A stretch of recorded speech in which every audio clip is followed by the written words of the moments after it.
တော့မြင်းကြီးရတယ်လို့ပဲဒါတော့မြင်းကြီးရတယ်လို့ညောင်ညောင်နေဟဲ့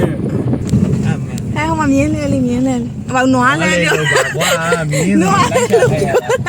လှဲစီရင်အောင်မူးလို့ပါကာမစီပြရစေနဲ့ဆိုပြီးတော့လမ်းလေးချိုးကြတော့မေးကြတယ်ပေါ့နော်ဟို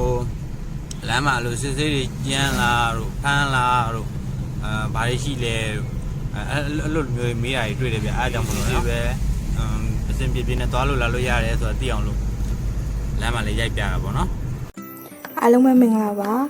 ဘဲမှတော့မသွားရသေးဘူးစီကအရင်ပြေးထည့်ရတယ်ပေါ့နော်စီစည်းတွေကလည်းသိတဲ့အတိုင်းပဲမောင်းချစ်တွေလိုပဲအရင်လုံးမဟုတ်တော့ရမ်းပြောင်းလဲမြန်တယ်အဲ့တော့33လီတာပဲရတယ်တသိန်းခွဲဘူးထည့်တာပေါ့နော်33လီတာပဲရပါတယ်စီထည့်ပြီးပြန်ထွက်လာပြီးတော့မကြခင်မှာပဲရဟန္တာ80ဖျားကိုရောက်ပါတယ်ရွှေတောင်မြို့ကရဟန္တာ80ဖျားပါဒီရဟန္တာ80ဖျားအကြောင်းကိုတော့ညီမတို့တစ်ခါရောက်ပြထားပြီးသားရှိတယ်ညီမတို့အောက်ကဗီဒီယိုတွေမှာတင်ထားပြီးသားဖြစ်တဲ့အတွက်အဲ့ဒါလေးကိုသိချင်တော့ဗီဒီယိုလေးပြန်ရှာပြီးကြည့်ပေးပါနော်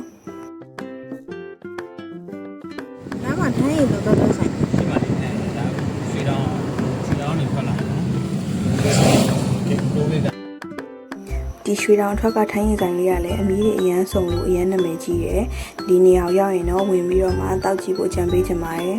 ဒီထိုင်းရင်ဆိုင်လေးကို review ပေးထားတဲ့ဗီဒီယိုလေးညီမတို့ရိုက်တင်ထားရရှိပါတယ်ဗာမီးတွေရလည်းသိချင်တော့တစ်ချက်ဝင်ကြည့်ပေးပါအောင်နော်ဆန်တော်ဝါနဲ့လာပြီညီမတို့ခုအင်းမနဲ့နမိတ်ထဲကိုတော့ရောက်နေပြီပေါ့နော်ဒါပေမဲ့ညီမတို့သိတာကမုံညို့ဘက်ကိုဖြတ်သွားရင်လည်းဒီလမ်းကိုဖြတ်သွားတဲ့ခါမှာဒါအင်းမလိုပဲကိုကသိထားတာအင်းမမျိုးကတက်တက်ပေါ့နော်မျိုးတဲ့ကိုဝင်ရတဲ့လမ်းတက်တက်ရှိသေးရလားတော့မသိဘူးဒီမှာတငယ်ချင်းတယောက်စီကိုလာလဲရင်းနဲ့အင်းမကိုရောက်နေရပါပါဖုံးဆက်ကြည့်ပါအောင်တငယ်ချင်းကိုဖုံးဆက်ကြည့်ပါအောင်အင်းမဒါအင်းမဟုတ်တယ်ဖြစ်တယ်ဟုတ်တယ်ရောက်နေပြီမောင်းရင်နဲ့အင်းမကိုပြန်ကြော်အောင်ဖုံးခေါ်ကြည့်လောက်ဘယ်မှာတော့အောင်အင်းမကျောင်းလို့ပါမလွယ်သေးဘူးအဲ့ဆိုခုအင်းမနဲ့နမိတ်ထဲဝင်ုံမဲနေမှာပေါ့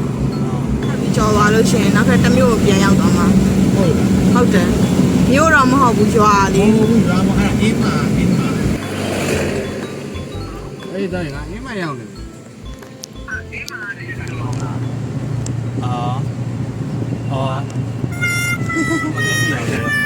အေးပြီ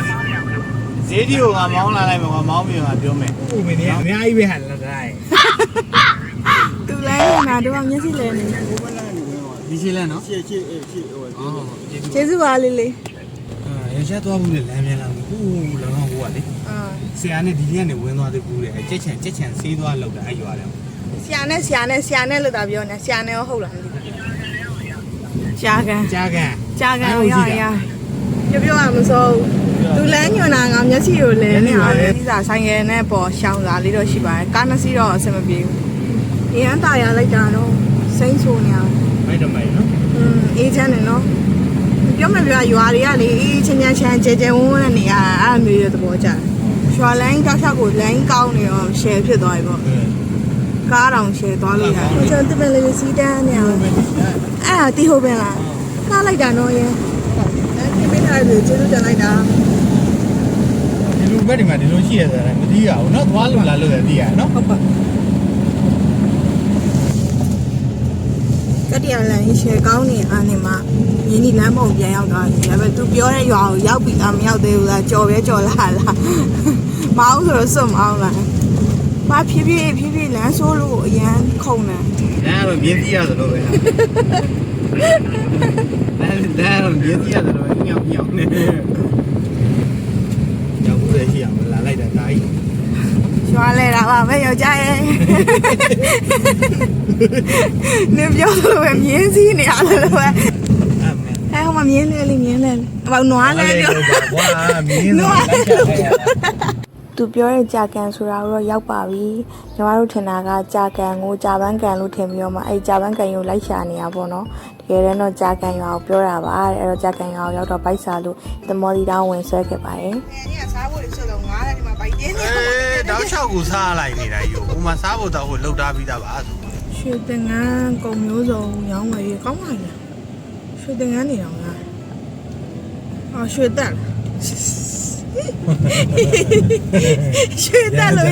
ရွှေတရောလားရွှေတရက်တောင်ငါရွှေတင်ငန်းလို့ဖတ်နေတာပြီးမောင်းမှာဟဲ့ဘာလို့လောက်ရှိရောက် ရောက်ပါပြီရှင်ကားနဲ့တူတူလိုက်ခဲလို့ခေါ်ရတော့သူကလှဲစီးရင်အောင်မူးလို့ပါကားမစီးပြရစေနဲ့ဆိုပြီးတော့နေပူခံပြီးတော့ဆိုင်ကနဲ့သူကသူရှေ့ကနေလမ်းပြပေးနေရပါတကယ်ချင်းကအခုဖုံးပြင်ဆိုင်လေးဖွင့်ထားတာတဲ့သူအဲဆိုင်လေးကိုသွားကြည့်ပြီးတော့မှလိုအပ်တာလေးတွေသွားပြီးလုပ်ပေးမလို့ပေါ့နော်အားကြောင့်သူစီကိုဒီနေ့လာလဲကြတာပါအဖြူစိမ်းလေးတွေနဲ့ကျောင်းသူကျောင်းသားလေးဒီဟာအခြေခံပညာအထက်တန်းကျောင်းကရင်ကုန်းရွာနဲ့တလင်းမြို့နယ်တဲ့ဟုတ်လားအထက်ကကျောင်းအထက်ကဆို10တန်း17တန်း12တန်းဒီရှိမှာပေါ့အခုကအထက်တန်းနဲ့ အခုက17တန်း17တန်းဖြစ်သွားတယ်ကဲဆိုညာဒီချက်ကြည့်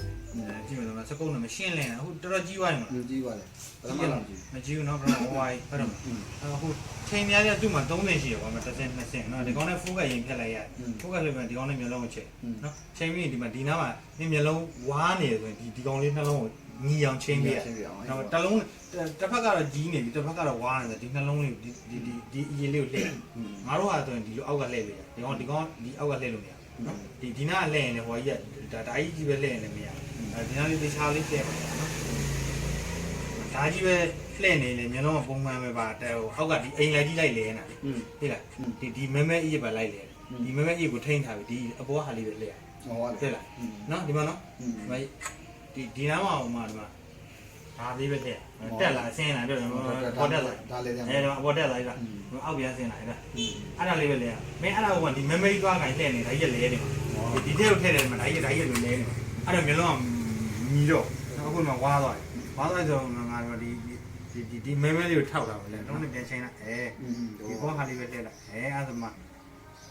ကြီးနေသွားပြီအောက်ပြင်မလားနော်ဒီကမင်းဖြုတ်ချင်တဲ့ IC သေးသေးလေးအကုန်လုံးမြင်နေရတယ်ပေါ့ IC လောင်းရင်လည်းပုံပြီးဆင်ပြီဒီဘက်ကနေထိုးဒီဘက်ကနေထိုးနေမယ်လူရှိလန်ဒီလက်ကမကင်နိုင်ဘူးမငြိမ်ဘူးဒီလက်ကရှိတ်လို့ရအောင်ပေါ့ဒီဘက်ကနေထိုးလက်ပဲကစားပေါ့လူလေးကစားနော်ဒါဆိုရင်ဒီဘက်အပူကဒီဘက်ကိုတိတ်မထီရောက်တော့ဒီဘက်ကလက်ကအသာလေးယူလို့ရတော်တော်ကြည်ဝလာအဆင်ပြေလာကြည်တော့မကြည်ရင်တခါလေးပြောခုနကတော့ကြီးတော်တော်ကိုကြီးနေပြီဒါနော်လမ်းလေးထဲလိုက်တော့ဒီကောင်ကြီးကနေရာအရန်စားနေလို့လိုက်ရဒုံးရနေရာအရန်စားအမီလုံးလေးဝယ်ရတယ်နောက်မှမီလုံးလေးဝယ်လိုက်တာမီလုံးဘယ်လောက်မှမရှိဘူးနော်မျိုးလုံးချိန်လို့ရတယ်အဲ့ဒါလေးချိန်ဒီမျိုးလုံးနှလုံးရဲ့ကွက်တီမကြောက်ဘူးဒီကောင်းလေးကိုအချင်းကျယ်လို့ဒီလိုအကားအဝေးလုပ်လို့ရတယ်အရင်ကက်တီနေတယ်အခုအောက်မှာချတာကွက်တီပဲရှင်းလာတာမရှိရန်ရှင်းနေမြင်ရမျိုးလုံးနှလုံးပေါင်းမှာတစ်လုံးနဲ့ဖြစ်နေရအောင်မြင်ရကွက်တီပဲကြီးတယ်မှာသူဒါတငယ်ချင်းတို့အိမ်ကိုရောက်နေတာပေါ့နော်ကျမအမျိုးသားရဲ့တငယ်ချင်းမှာသူဖုံးဆိုင်လေးဒါလေးဖွင့်ထားတာလေးကိုလာပြီးထဲမှာလိုအပ်တာလေးကြည့်ပြီးပြင်ဆင်ပေးတာပါဒီနေ့ကသူတို့အင်ရှင်မှာချောင်းလေးနဲ့ဒီတရားလေးနဲ့ရှိတယ်ရွာဆိုတော့အေးချင်းတတရအားလေးနော်နေလို့ကောင်းတယ်ရွာမှာဆိုင်ဖွင့်ထားဆိုရင်သူ customer သူ့မိတ်နဲ့သူတော့လာပါတယ်ရွာမှာပဲအိမ်ဆိုင်လေးဖွင့်ထားတာဆိုတော့မျိုးဝဆိုင်နေလိုမျိုးတော့ decoration ကို share ပြင်ဆင်ထားတာမျိုးတော့မရှိပါဘူးဒါပေမဲ့ဖုံးပြင်မို့လိုအပ်တဲ့ပစ္စည်းလေးတွေကိုတော့ကျမမျိုးသားနဲ့တိုင်ပင်ပြီးတော့မှသူလိုအပ်တာလေးတွေတော့စုံစုံလင်လင်ဝယ်ထားပါတယ်ဘော်ရာချင်းဆိုတော့တင်နန်းကြီးတွေပိုင်းမယူဘဲနဲ့သူသင်ကျင်တဲ့အပိုင်းလေးတွေကိုကျမတို့ပညာဒါနလေးမျှဝေပေးဖို့ရှိပါတယ်။စိုင်းတစ်ဖက်နဲ့ဆိုတော့လေတင်နန်းသင်ပေးဖို့လို့လည်းမအားဘူးအချိန်မပေးနိုင်ဘူးဖြစ်နေလို့ပါ။နောက်ပိုင်းတော့အချိန်ရရင်ရတယ်လို့ online class လေးလုပ်ပေးဖို့တော့တွေးထားတယ်ပေါ့နော်။တကယ်ချင်းကအားနာလို့ဆိုပြီးစီဘိုးလည်းပြန်ပေးလိုက်တယ်။ရင်းနေလည်းအများကြီးချက်ကျွေးလိုက်ပါတယ်။ဟုတ်ကဲ့ပါဒီနေ့ဗီဒီယိုလေးကတော့ဒီလောက်ပါပဲเนาะကြည့်ရှုပေးတဲ့သူအားလုံးကိုကျေးဇူးအများကြီးတင်ပါတယ်ရှင်။